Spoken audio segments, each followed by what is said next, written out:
Welcome to The Cutting Room. I'm James Carr. It's the show where each week we take a TV show or movie and we pick a dish that we think would accompany it the best. This week, we're doing Denis Villeneuve's movie Dune, and we're making stuffed cabbage leaves. So stick around, we're going to learn how to make them. Dune, or Dune Part 1, is a 2021 American epic science fiction film directed by Denis Villeneuve and written by Villeneuve, John Spaihts, and Eric Roth. It is the first of a planned two-part adaptation of the 1965 novel by Frank Herbert, primarily covering the first half of the book. Set in the far future, it follows Paul Atreides as his family, the noble house Atreides, is thrust into a war for the dangerous planet Arrakis.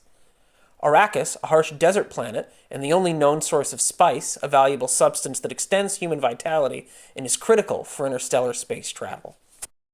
You're going to need cabbage, ground beef, parsley, cilantro, tomato paste, an onion, garlic,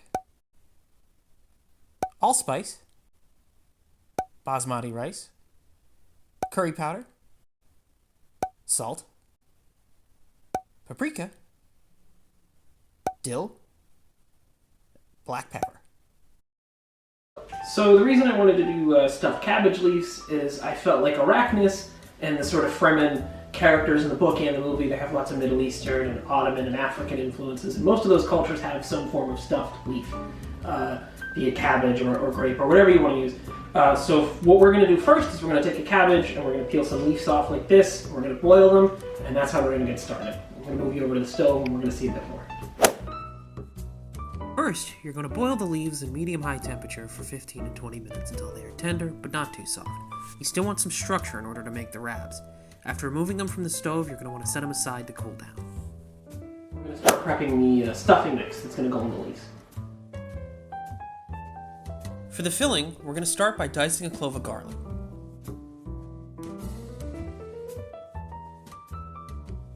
Then, we're going to dice one medium onion.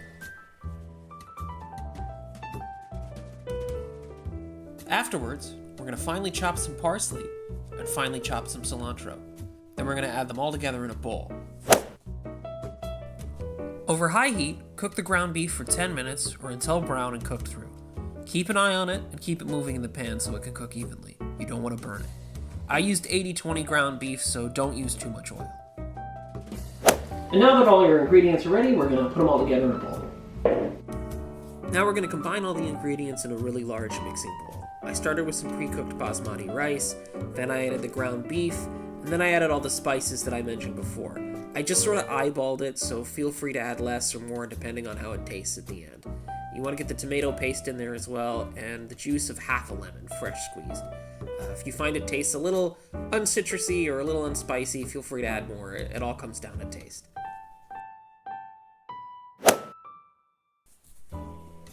Now for the fun part. Take one of your cabbage leaves and lay it out. You're going to get a couple spoonfuls of the stuffing and put it in the center. Make sure you make it in a sort of hamburger-like form. It's easier to roll. Then we're going to grab the bottom part of the leaf and roll it up. Then we're going to grab the sides and pull them in so it's nice and tight. You want to roll this like you'd roll a tobacco or any other kind of thing you might smoke.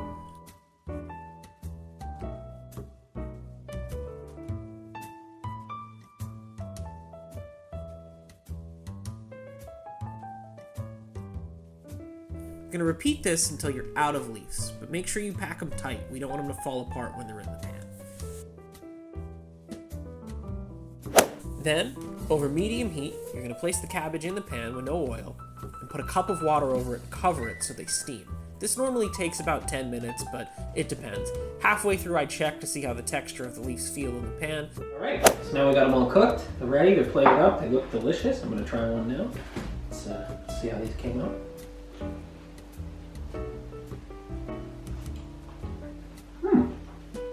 Oh, come on, really good. Crunchy. So, Dune. It's a pretty big deal movie. And the second or third, depending on how you want to look at it, adaptation of Frank Herbert's classic 1965 sci-fi novel. First thing you notice when you watch this movie, it looks gorgeous. It's beautiful. The cinematography is incredible. If nothing else, if you go see this movie, you will be blown away visually. I didn't even see it in IMAX. I can just imagine how beautiful it looks in IMAX.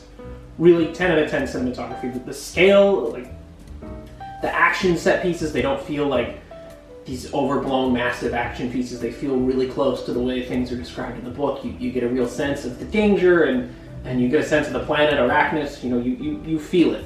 And every shot with the worms is almost exactly how I imagined it when I originally read the book. So 10 out of 10 cinematography. I don't remember the guy's name. Fraser, I think it was. I don't know. I'm sorry, dude. You should win an Oscar. That'll make up for me not remembering your name.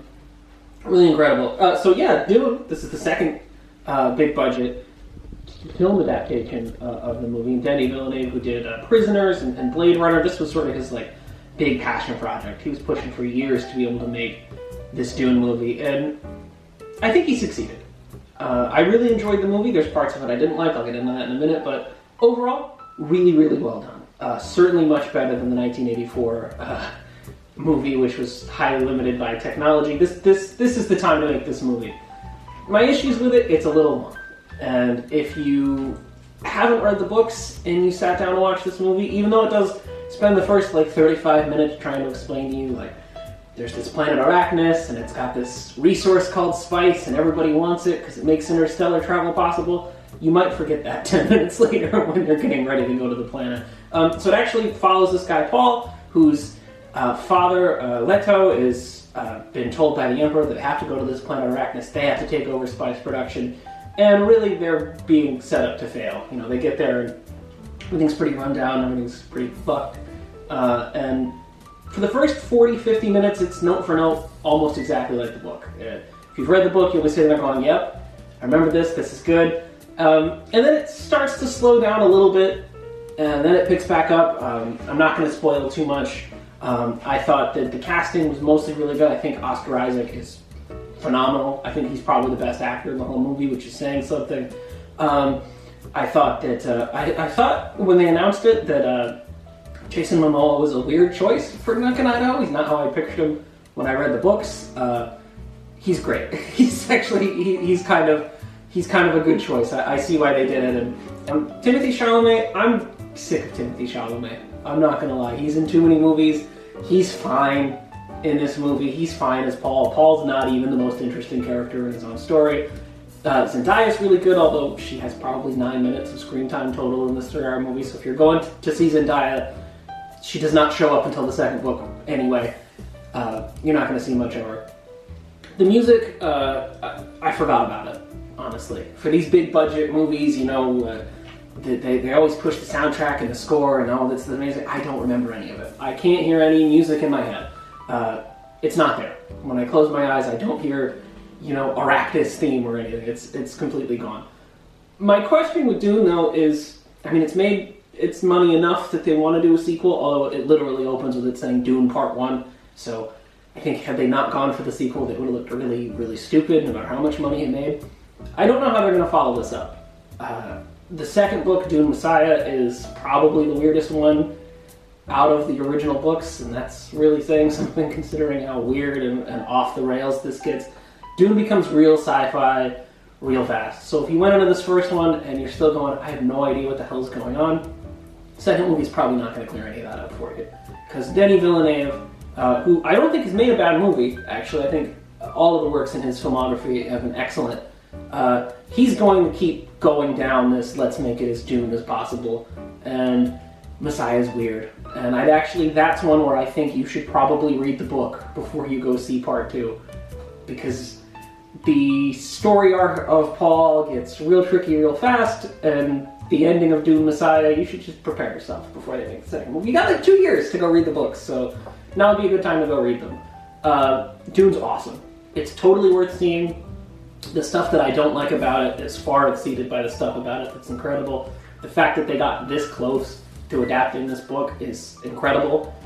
People have been trying to adapt this book since it came out, and even the original Star Wars, if you watch it, when Frank Herbert watched Star Wars, he was like, George Lucas ripped me off, George Lucas did a better job adapting the story than people who tried. And if you read about the 1984 movie, it took 9 directors to try and adapt it, 10 different producers. It's a huge thing. The actual making of that movie is more interesting than the 1984 movie. But overall, I'd recommend going to see it. I'm sure most people would want to see it by now if you're going to see it. But I don't know that it's going to have the cultural impact that people are talking about it as. Like, the box office has been good, but it's not, you know, the next Star Wars. It's not the next Marvel, even though Star Wars is kind of just ripped it off.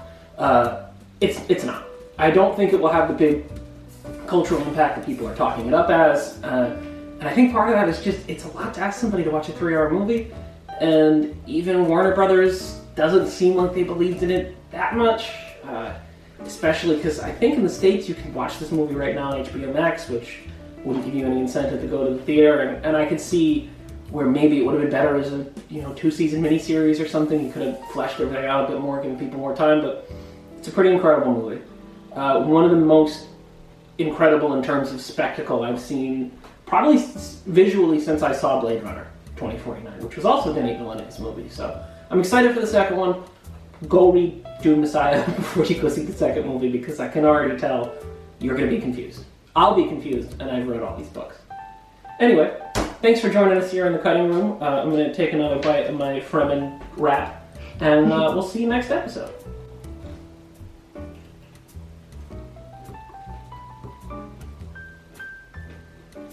The spice must flow. Spice must flow.